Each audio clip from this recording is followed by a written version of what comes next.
तर मित्रांनो, आपलं सर्वांचं स्वागत आहे या लोकप्रिय यूट्यूब चॅनलवरती. एकंदरीत पाहिलं तर नमो शेतकरी योजनेचे 4,000 रुपये हे शेतकरी बांधवांच्या खात्यावरती येणार.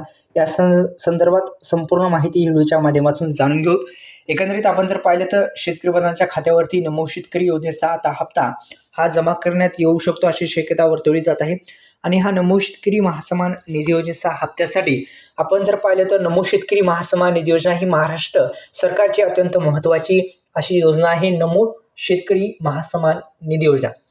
नमो शेतकरी महासन्मान निधी योजनेच्या माध्यमातून आतापर्यंत शेतकरी बांधवांच्या खात्यावरती आपण जर पाहिलं तर नमो शेतकरी महासन्मान निधी योजनेचा 7वा हप्ता देण्यात आलेला आहे आणि 8व्या हप्त्याच्या प्रतीक्षेत सध्यापायी शेतकरी बांधव लागलेले आहेत. आपण जर पाहिलं तर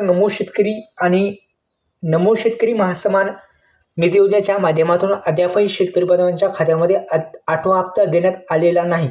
8वा हप्ता लवकरच जमा होईल आणि 8व्या हप्त्यासोबत मागील हप्ता जो आहे कोणता 7वा हप्ता आणि 8वा हप्ता, ज्या शेतकरी बांधवांना 7वा हप्ता आला नव्हता, पहा लक्षात घ्या, ज्या शेतकरी बांधवांना मागील हप्ता जो आहे तो आला नव्हता त्यांना पुढील हप्ता आणि मागाला हप्ता मिळण्याची शक्यता, एकंदरीत 2 हप्ते हे त्यांच्या खात्यावरती जमा केले जाऊ शकतात अशी शक्यता आता वर्तवली जात आहे. अशा पद्धतीने जी रक्कम आहे ती 4,000 पर्यंत येऊ शकते अशी शक्यता वर्तवली जात आहे.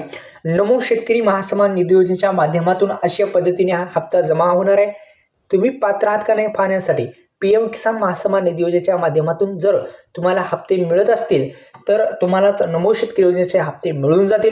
अशा पद्धतीने ह्या नमो शेतकरी योजनेचे 4,000 रुपये जमा होणार आहेत. धन्यवाद.